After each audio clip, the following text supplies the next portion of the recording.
Social મીડિયાના જુદા જુદા પ્લેટફોર્મ પર કેટલાક લોકો દ્વારા અનઅધિકૃત રીતે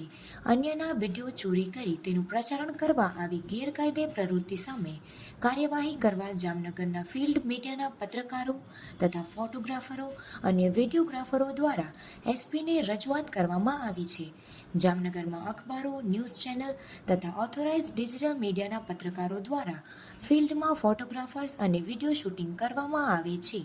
અને પોતાના પ્લેટફોર્મ પર તેને પ્રસિદ્ધ કરવામાં આવે છે, પરંતુ કેટલાક અનરજિસ્ટર્ડ અને અનઓથોરાઇઝ લોકો દ્વારા આ વિડીયો, ન્યૂઝ તેમજ અન્ય કન્ટેન્ટ ચોરી કરીને અનઅધિકૃત રીતે પોતાના પ્લેટફોર્મ પર અથવા પોતાના એકાઉન્ટમાં ચલાવે છે. છેલ્લા કેટલાક સમયથી ચાલી રહેલી આ ગેરકાયદેસરની પ્રેક્ટિસ સામે અધિકૃત પત્રકારો અને કેમેરામેનોએ પોતાના કન્ટેન્ટ ચોરી સામે વિરોધ દર્શાવ્યો છે.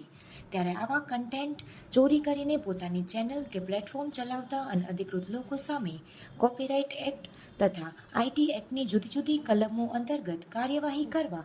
જામનગર એસપીને રજૂઆત કરવામાં આવી છે. રજૂઆતમાં એવી માંગણી પણ કરવામાં આવી છે કે આવા લોકોને ચોરી કરેલા કન્ટેન્ટ તાત્કાલિક હટાવવા સૂચના આપવામાં આવે તેમજ તેઓ જે સ્થળેથી આ પ્રકારની પ્રવૃત્તિ કરતા હોય તે સ્થળે દરોડા પાડી તેમના સંસાધનો કબજે કરવા પણ માંગણી કરવામાં આવી છે. કોઈ પણ પ્રકારની મહેનત કર્યા વગર પોતાના સોશિયલ મીડિયા હેન્ડલ પર ફોલોઅર્સ વધારવા તેમજ ચેનલને મોનેટાઇઝ કરી અનઅધિકૃત રીતે નાણાં કમાવવાની આ પ્રવૃત્તિ તાત્કાલિક અટકાવવાની જરૂર હોવાનું પણ જાણવા મળ્યું છે. સાથે સાથે એવી દહેશત પણ દર્શાવવામાં આવી છે કે આવા સોશિયલ મીડિયા હેન્ડલરો દ્વારા